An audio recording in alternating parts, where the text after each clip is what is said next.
ओम नमो भगवते वासुदेवाय। मित्रों, आपके और आपके परिवार पर भगवान नारायण की कृपा सदैव बनी रहे। आज हम तुलसी माता की कथा का श्रवण करेंगे। पहली कथा अनुसार एक कन्या थी।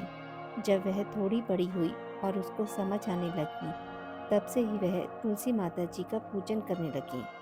उसके प्रतिदिन का नियम था कि तुलसी माता जी का पूजन करने के बाद ही खाना खाती थी।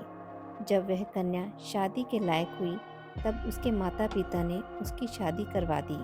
कन्या को उसके माता पिता ने दहेज में एक तुलसी का गमला दिया। ससुराल में वह प्रतिदिन सवेरे उठते ही पूजा करती, फिर उसके बाद ही खाना खाने बैठती थी। उसकी दो जेठानियाँ थीं, वो दोनों उसका मजाक उड़ाती थी कि बड़ी नियम धर्म वाली बनती है। उन दोनों को उससे बहुत ईर्ष्या होती थी, इसलिए वो दोनों तुलसी माता का गमला छुपा देती। वह कन्या बड़ी मुश्किल से गमला ढूंढकर लाती, अच्छे से पूजा करती और फिर खाना खाती। वह गमला ढूंढ कर ले आती तो एक दिन उसकी जेठानियों ने क्या किया कि गमला ही दूर फेंक दिया। कन्या ने खूब ढूंढा, पर उसे गमला नहीं मिला। वह बहुत ही परेशान हो गई। उस दिन तो उसने खाना भी नहीं खाया। उसका नियम जो था, उस कन्या की सच्ची भक्ति देखकर तुलसी माता उससे बहुत प्रसन्न हो गई और उसके कमरे में तुलसी माता का गमला प्रकट हो गया। अगले दिन सुबह जब वह उठी, तो क्या देखती है कि उसके खाट के चारों कोनों पर तुलसी माता का गमला आ गया है। यह देखकर वह तो बहुत प्रसन्न हो गई कि अब मेरी तुलसी माता को कोई चुरा नहीं सकेगा।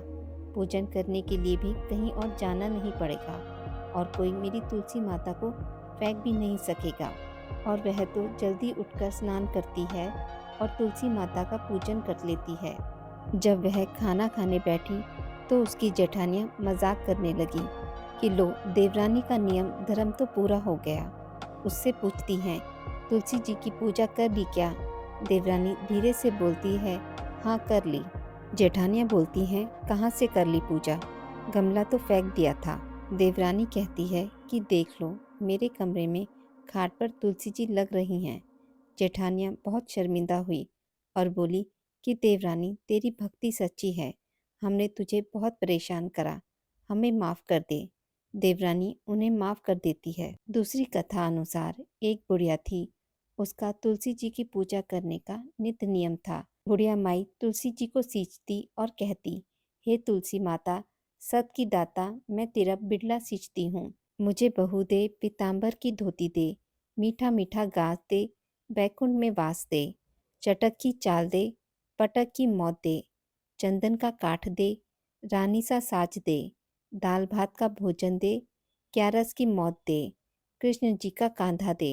तब तुलसी माता यह सुनकर सूखने लगी, तो भगवान ने पूछा कि हे तुलसी, तुम सूख क्यों रही हो? तुलसी माता ने कहा कि एक बुढ़िया रोज आती है और यही बात कह जाती है, मैं सब बात तो पूरी कर दूंगी, लेकिन कृष्ण का कांधा कहाँ से लाऊंगी? तो भगवान बोले, जब वो मरेगी, मैं अपने आप कांधा दे आऊँगा, तो बुढ़िया माई से कह देना। जब बुढ़िया माई मर गई, सब लोग आ गए।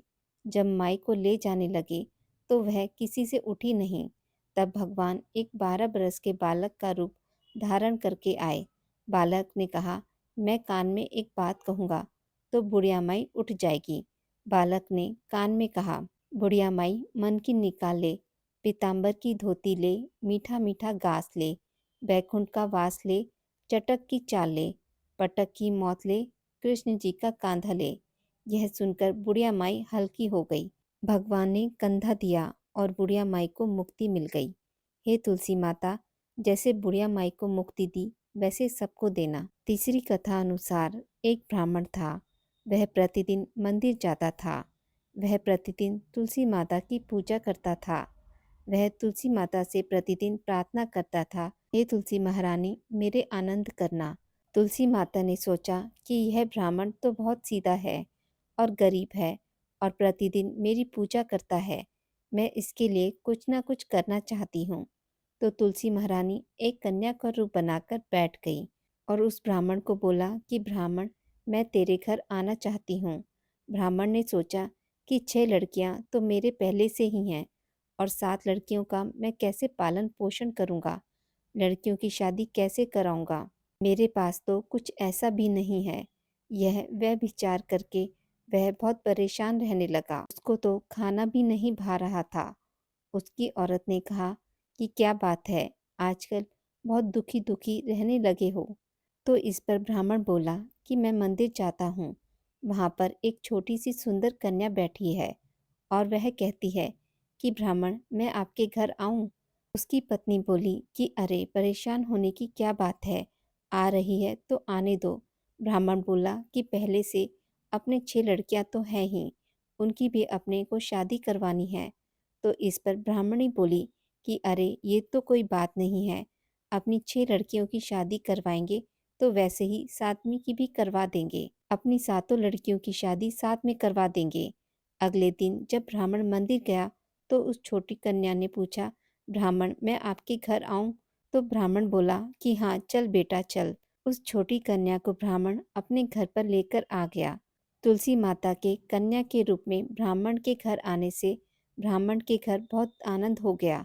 घर में लक्ष्मी जी की बारिश हो गई। जब ब्राह्मण सातों कन्याओं की शादी के लिए वर ढूंढने जाने लगा तो छोटी कन्या ने कहा कि मेरे लिए तो शालिग्राम जी के मंदिर में जाकर शालिग्राम जी को बोलना कि बारात लेकर आएं और मेरी 6 बहनों की तुम्हारी इच्छा से वर ढूंढ लेना। तुलसी महारानी की मेहरबानी से उसके तो सब जेवर कपड़ा सब तैयार हो गया और अच्छी धूमधाम से उनकी शादी हो गई। और उस ब्राह्मण पर तुलसी माता खूब टूटी।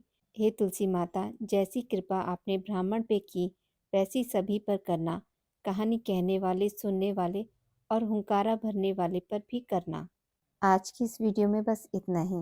मित्रों, आपको यह कथा अच्छी लगी हो तो मेरे वीडियो को लाइक और शेयर ज़रूर करें और पूजा पाठ से जुड़ी जानकारी के लिए मेरे चैनल को सब्सक्राइब करना ना भूलें। धन्यवाद।